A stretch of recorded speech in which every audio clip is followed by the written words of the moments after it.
Hey guys, what's up? Yes, I know it has been a very long time since I've done one of these. I've been neglecting my YouTube duties, if such a thing exists. I've been busy though, between work and getting things ready to, keep the roof over my head. You guys already know that the crisis is finally over. And plus, I've been spending time with my own damn family. Something that a certain organization needs to start doing.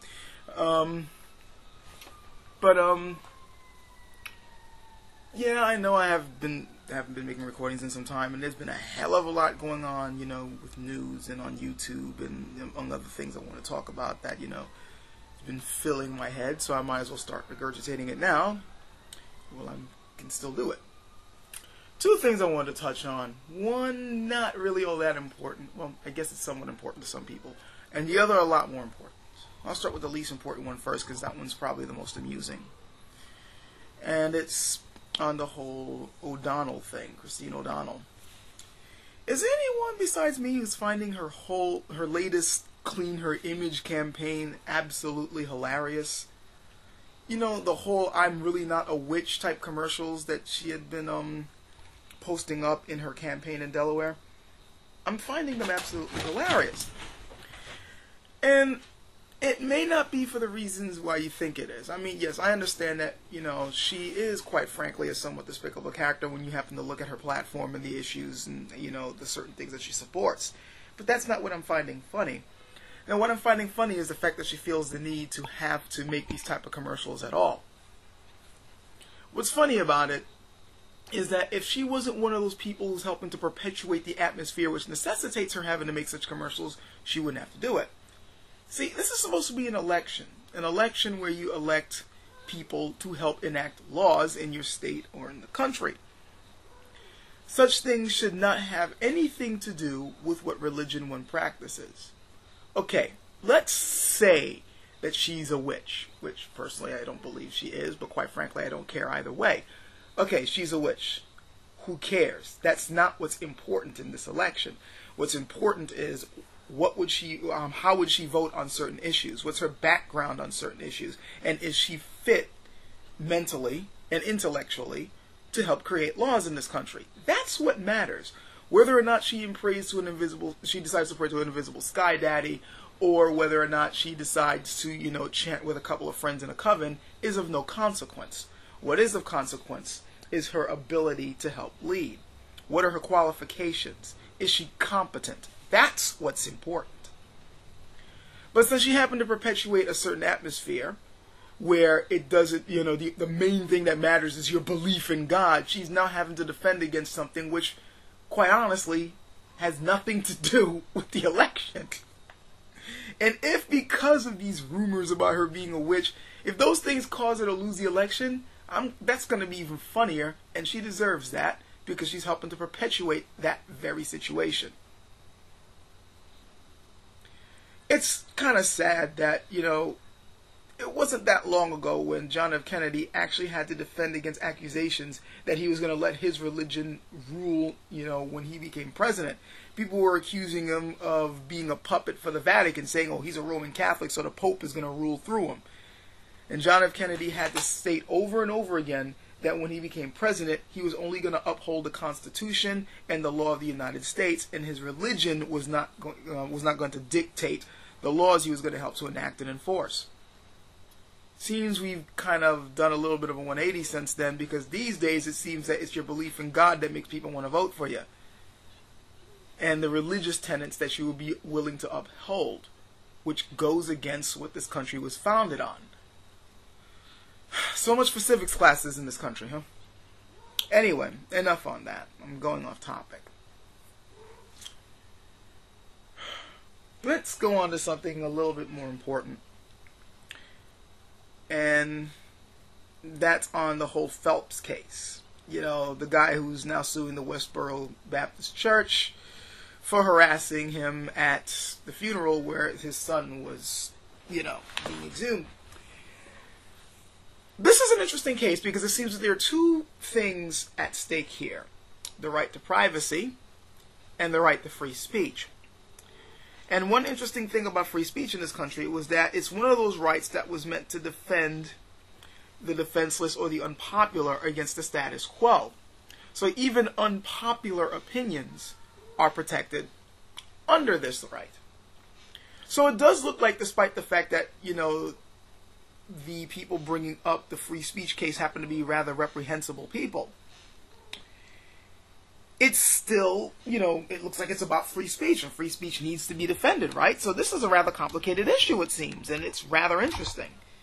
However, I don't think it's nearly as complicated as many people seem to be making it out to be, like on CNN and other places. I think if we employ just a little bit of logic, we might see that this is a lot more clear-cut than they're trying to make it out. What's the situation here? These guys went and protested at a funeral because they have a hate bias against homosexuals. That's why they were there. They were protesting homosexuality, and they were saying it's because of homosexuality that these soldiers are dying. Of course, it has nothing to do with the fact that these soldiers are dying because they're busy fighting a war they have nothing to do with. And it's not gays who, have the rifles in their hands shooting them. It's terrorists, or should I say, Muslim defenders in their own land fighting against these guys. And of course, it has nothing to do with the corrupt politicians that enacted these false wars in the first place. It's not their fault. No, it's just the fault that we happen to have people in this country who like other people with the same genitals they do. That's the reason why all this death is happening. Of course, yeah, flawless logic here. But I digress. They're protesting homosexuality, so they decide to go to a funeral of a soldier to protest against this. My question is, if it's homosexuality that you have a problem with, why funerals? See, I've seen other people when they decide to protest stuff that they don't like, and usually when they protest stuff they don't like, they go to the source of their grievance. So, say if somebody happens to be against homosexuality being accepted in the military, they might want to go to the Pentagon, or they might want to go to an Army recruitment center, or maybe they might want to go to a gay, bi, lesbian, and transgender center where people can go to get counsel. They might want to go there and protest, which would make sense because these happen to be areas of their grievance. And these guys are protesting against homosexuality, so you'd think they'd be going to things like gay pride parades, which I'm pretty sure they do, or other particular venues where homosexuality, is at least tolerated. But no, they go to a military funeral to do this. Harassing the family of dead soldiers and saying your son is dead because God hates fags. I don't know about you, but that doesn't seem to me like a protest anymore, especially since you're going to a private citizen to do this. You're not going to an organization, and you're not going to a group of people who you apparently have a grievance with. No, you go to the funeral of a private citizen who's trying to bury the son, who is defending the country that you claim to be a patriot of and claim to want to defend, and you're harassing them. This is no longer a free speech case. This is a harassment case. Because now you're going to a private citizen in a private moment of grievance and saying all types of shit to cause the emotional distress. You're not going to the group that you apparently have a problem with. So this is no longer a free speech thing. This is a harassment thing. And last time I checked, you can sue for harassment. So I don't think this is nearly as complicated as people are making it out to be. Now, I will state this. The fact that this funeral happened to have been publicly announced does throw a wrinkle in the proceedings of the guy who wants to sue the church, because you could argue that since this was something that was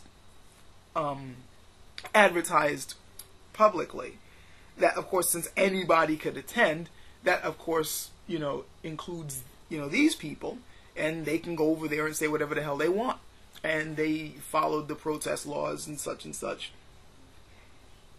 And, there you go. That's what defends their free speech. I could see that being argued. But I could also see it being counter-argued that there are certain venues that even if they're private, there's still certain things you need to uphold. And when you break certain laws or you break certain conventions of a particular venue, whether it's private or not, you are subject to certain laws. Like if you happen to go to a publicly announced club and you start yelling and screaming and starting all types of stuff that causes a disturbance, you could be arrested for breaking the peace. Disturbing the peace, sorry. It's early in the morning. Again, yeah, I don't really think this is as clear-cut as the Phelps family is trying to make this out to be. This is a harassment case. If they really were having a problem with homosexuality, go to the places that you have a problem with. Face the people that you have a problem with, if you dare. Which I'm pretty sure they do. They are that crazy. But harassing families of military men is absolutely not the way to go about it. This has nothing to do with free speech. This is harassment. And considering how psychotic these people are, you know, I'm not surprised at all that they can't really see the difference between free speech and harassing somebody. Someone who probably has very little to do with their grievance to begin with. Oh, one other thing about free speech, or the freedom of speech, which I know a lot of people love saying over and over again whenever they're, you know, confronted with saying something that, you know, is objectionable. The thing about freedoms is that they don't come without responsibilities. Yeah, we have freedom of speech, but we also have to accept the responsibility of what those words may mean to somebody. I mean, you can't just simply go, oh, I got freedom of speech, that means I can say whatever the hell I want, and not accept the consequences of those words, of what would happen if you say those words. I mean, me, myself, I know I have the freedom of speech to say what I want in these videos, but I also have to accept the consequences of saying those things.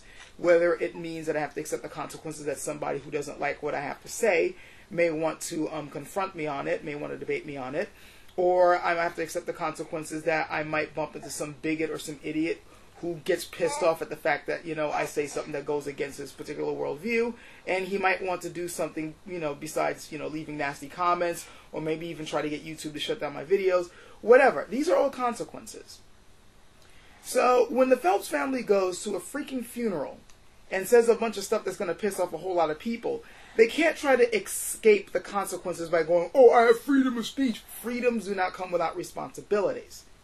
If you are not willing to accept the responsibilities of your actions, then that basically means you don't want freedom. You want somebody else to take the blame.